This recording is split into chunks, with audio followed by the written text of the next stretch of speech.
The testosterone-rich action films of the 1980s and early 90s have no doubt inspired generations of game developers, providing a metric ton of material to repackage into shooters and hack-and-slash titles, both contemporary and classic.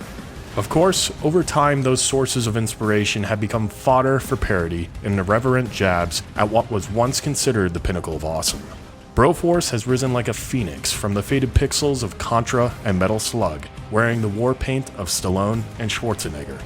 This side-scroller cropped up on Steam's early access page 3 years ago, and has finally emerged as a finished product, poised to flex its biceps and set the world on fire in the name of bromance. Broforce places you in the boots of any number of parodies of iconic action film characters from the past 35 years of action and sci-fi cinema.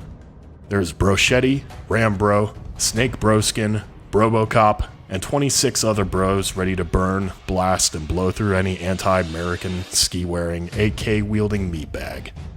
Select a level, warm up your hammies, decorate the environment with lead, and get to the chopper. Wash, rinse, and repeat until every American can sleep soundly at night knowing that the bros have mulched every terrorist on Earth.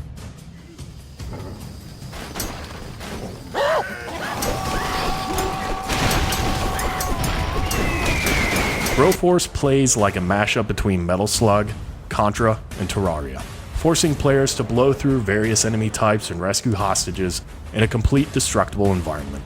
Each time you spawn, you take control of a random bro. Rescuing hostages unlocks additional characters, and each one has a unique weapon and a special attack with finite uses. The Brominator wields a minigun and has a wind-up before it fires, with a nasty recoil that sends the player backwards. Ash Broliums has his short-range boomstick that excels at shredding the environment and terrorist scumbags. Taking control over random bros keeps players on their toes, but it can also be annoying when you have a character that is ill-suited for the task at hand. Fighting bosses with melee-focused characters can get irritating, and some characters can completely break levels by making them too easy. Cherry Broling, for instance, has an assault rifle for a leg, which can be used to fly short distances.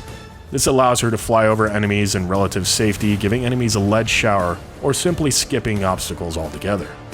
Also, when in multiplayer, randomly swapping between characters can make it difficult to keep track of who you are controlling. This of course leads to unnecessary deaths and some frustration. As it should be, Broforce is a chaotic game that is only magnified by adding more players to the mix.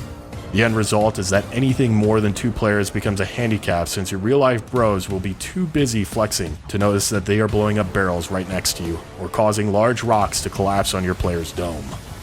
Also, cutscenes displaying newly unlocked characters pause the action mid-game, ruining your rhythm and ultimately getting you killed. It's all good fun, but don't expect to progress as a well-oiled unit. Also, initiating a multiplayer bromance involves navigating a terrible lobby that doesn't display the host nor who is currently in the lobby. Yeah, Age of Ultron is pretty good.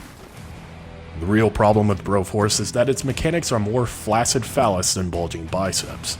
And when the novelty of its screaming rock soundtrack and goofy characters wears off, you have a game that doesn't offer any challenge in terms of platforming. The gunplay has very little variety since the enemies are not very dynamic, and the destructible environments allow you to cheese your way through the game if you feel inclined to do so. The main campaign only lasts a few hours, and there is a map editor to tinker with, and other player creations can be downloaded, but there just isn't much to ensure that the gameplay remains compelling. It's not the kind of stuff that will make a goddamn sexual tyrannosaurus out of anyone. The visuals of Broforce do a great job of keeping the tone light, and when all hell breaks loose, it looks fantastic to see a Jackson Pollock painting of bloody and fiery pixels engulfing the screen. Vehicle designs have the same stubby, cartoonish quality as the art in Metal Slug, and characters are also cartoony and awesomely ridiculous. It's a shame that the game offers so few environment types. The rock tunes give the game that 80s action film feel, but overextended gameplay sessions can be obnoxious. Broforce is a solid title that is good for a few laughs, and will tickle that nostalgia bone of players who grew up on games like Contra and Metal Slug, and please movie buffs with its large cast of action flick-inspired bros. However, it relies too heavily on its novelty, offering up mediocre gameplay. Anyone looking for a game relying on the cheesy, testosterone-fueled attitude of the 1980s action cinema would probably be better off served by playing Far Cry 3 Blood Dragon. Broforce is a solid game that just doesn't have what it takes to live up to the classics it tries to emulate.